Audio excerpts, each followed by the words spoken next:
Everyone, welcome back to my channel. तो आज हम हमारा पार्ट 3 लेकर आए हैं सिंथेटिक फाइबर्स एंड प्लास्टिक्स पर। हमने ये चैप्टर पहले ही कंप्लीट कर लिया था, तो आज हम इसका थोड़ा सा प्रीव्यू करने वाले हैं, ओवरव्यू करने वाले हैं इस चैप्टर का। तो वीडियो को स्टार्ट करने से पहले चैनल को लाइक कर दीजिएगा, शेयर कर दीजिएगा एंड सब्सक्राइब कर दीजिएगा, और हमारे टेलीग्राम चैनल स्टडी विद साक्षी गौर को भी ज्वाइन कर लीजिएगा। तो चलिए वीडियो को स्टार्ट करते हैं। तो आज हम इस चैप्टर का बुक वर्क, थोड़ा सा ओवरव्यू भी करेंगे इस चैप्टर का। तो चलिए,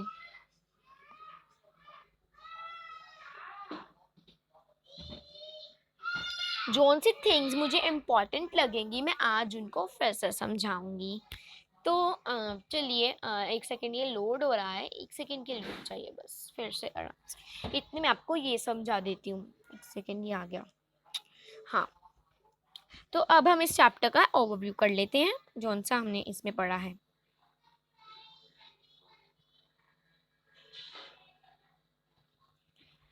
Synthetic fibers and plastics like natural fibers are made of very large units called polymers, and polymers are made up of smaller units called monomers. तो हमने ये पढ़ा था, हमने ये स्टार्टिंग में ही पढ़ा था इस चैप्टर के, कि जोन सा ये पॉली में चैप्टर में बहुत अच्छे से पढ़ा था। अगर आपने वो वीडियो नहीं देखी है, इट्स ओके, मैं एक बार फिर से समझा देती हूँ। तो मोनोमर क्या होता है? Monomer, you can see this, think it's a brick और it's a pen, you can say. अगर मैं इस पेन के साथ एक और पेन लगा दूं, एक और पेन लगा दूं, एक और पेन लगा दूं, अगर मैं इस पेन के साथ एक और पेन लगा दूं, एक सेकेंड में, एक और पेन लगा दूं, एक और पेन लगा दूं, एक और पेन लगा दूं, एक और पेन लगा दूं, तो ये एक पॉलीमर बन जाएगा। ये एक पॉलीमर बन जाएगा और इसकी एक सिंगल यूनिट, इसकी this one single unit will called as monomer. इसकी एक सिंगल यूनिट को हम बोलेंगे मोनोमर, और ये जो सा पूरा ये पार्ट बन गया है, इसको हम बोलेंगे पॉलीमर। तो आई होप आपको समझ आ गया होगा। उसके बाद, while natural fibers are obtained from plants and animals, synthetic fibers are obtained by chemical processing of petrochemicals like natural fibers. These fibers can be woven into fabrics. तो हमें natural fibres के बारे में बताया गया है, और सिंथेटिक फाइबर्स की, नेचुरल फाइबर्स हमें नेचर से मिलते हैं, जैसे प्लांट से और एनिमल से, और जो से सिंथेटिक फाइबर्स हैं हम उनको केमिकल से बनाते हैं by the processing of petrochemicals को बनाते हैं। तो चलिए थर्ड पॉइंट पर आ जाते हैं। Synthetic fibres find uses ranging many household articles like ropes, buckets, furnitures, containers, etc. to highly specialized using in aircraft, ships, spacecrafts and healthcare, etc. तो synthetic fibres को हम बहुत सारी जगह पर यूज़ करते हैं, जैसे रॉप्स बनाने के लिए, हम बकेट्स बनाने के लिए, फर्नीचर को बनाने के लिए, कंटेनर्स को बनाने के लिए, और ये एयरक्राफ्ट में यूज़ होते हैं, ये शिप्स में और स्पेसशिप्स में भी। तो आगे बढ़ते हुए हमारा next point, oh my God sorry,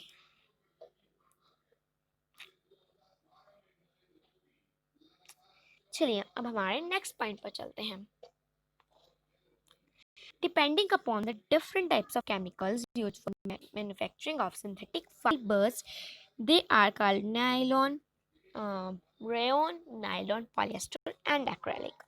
तो डिफरेंट डिफरेंट केमिकल से हम डिफरेंट डिफरेंट क्लॉथ्स बनाते हैं। जैसे हमने रेयन के बारे में क्या पढ़ा था, रेयन को हम वुड के पल्प से बनाते हैं। We make rayon with the with the use of wood pulp, with the chemical treatment of wood pulp. So it's not a fully synthetic fabric, it's a semi synthetic fiber या fabric. So nylon is a fully synthetic fiber, it's a first fully synthetic fiber. Rayon is not the first fully synthetic fiber, but it's the first synthetic fiber. Synthetic. And the nylon was first fully synthetic fiber. And polyester and acrylic. Rayon is the artificial silk, acrylic is the artificial wool. So,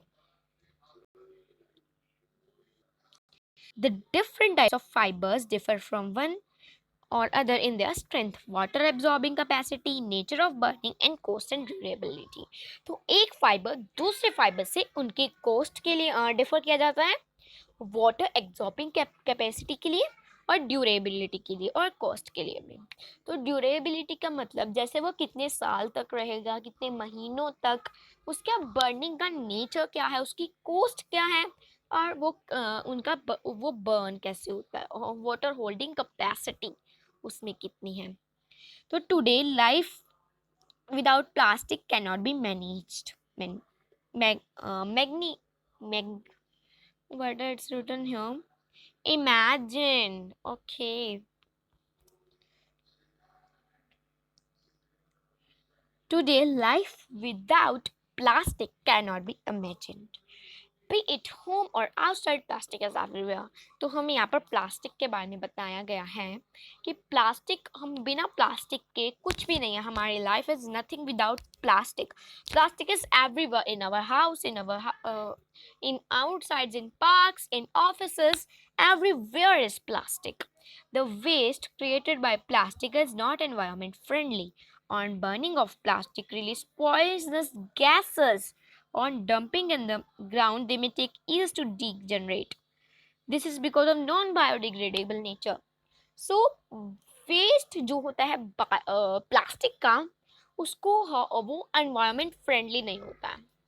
The waste of plastic is not environment friendly. If we burn the plastic, it will release some very, very harmful gases in our atmosphere. So, if we dump it in the soil, it will take several and many years to degenerate. So because of its non biodegradable nature, so it takes many years to be degenerate. 1 minute please.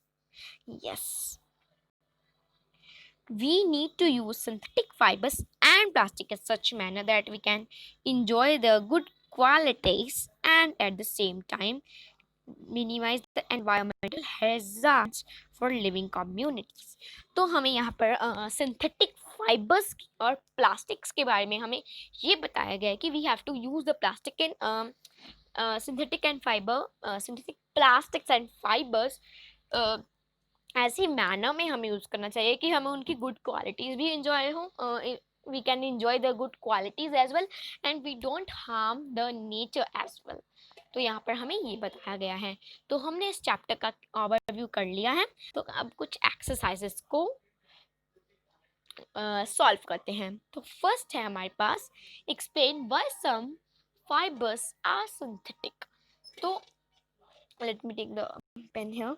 Wait.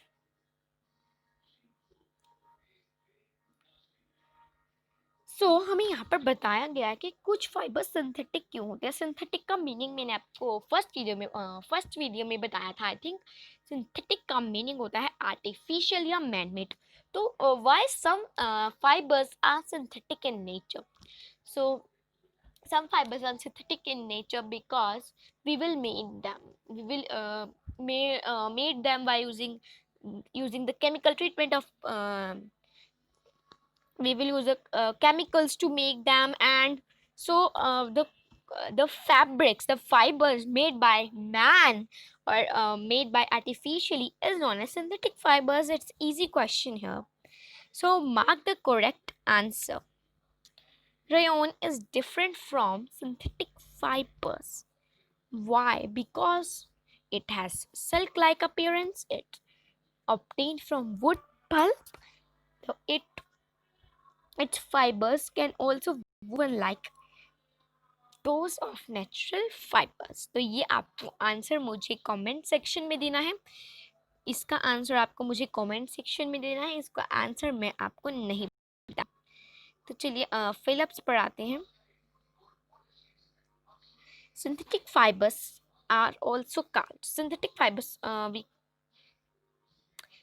what we say synthetic fibers, we will say or man-made fibers or artificial fibers. Synthetic fibers are synthesized from raw materials.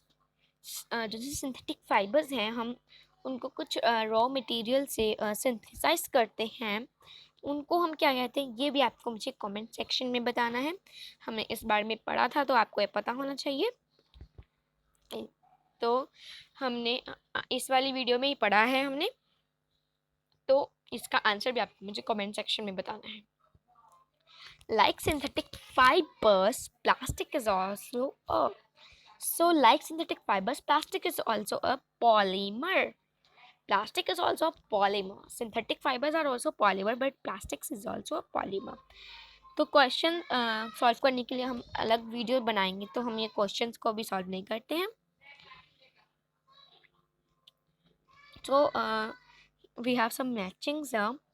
Polyester. Firstly, polyester it is prepared by using wood pulp, used for making parachutes and stockings, used to make non-stick cookwares. Fibers do not wrinkle easily. So what is the correct definition of polyester? तो हमने ये बहुत अच्छी तरह से पढ़ा था। Yes, इसका करेक्ट आंसर है दिस वन।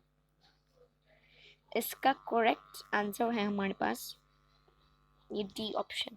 तो आगे आगे Teflon. What is Teflon here? So used to make non stick cookwares. तो ये नॉन स्टिक कुकवेयर्स के लिए यूज़ किया जाता है, ये भी हमने पढ़ा था हमने ये रायन रायन रायन के बारे में हमने आज ही पढ़ा था कि it is obtained from wood pulp. Then we have nylon. Nylon is what? It's a fully synthetic fiber. So it is used for making parachutes, stockings, etc. And I tell you that nylon is a very stronger synthetic fiber. Nylon is very very strong synthetic fiber. So did you know वगैरह हम zone सा भी है ये बाकी का part हम इसको नेक्स्ट वीडियो में सॉल्व करेंगे। तो thank you for watching this video. I hope you like the video. Please like share and subscribe to my channel and don't forget to press the bell icon. Thank you, bye bye. And join my telegram channel also. The name of telegram channel is Study with Sakshi Gar. We have two channels, one is channel and one is group. So thank you, bye bye.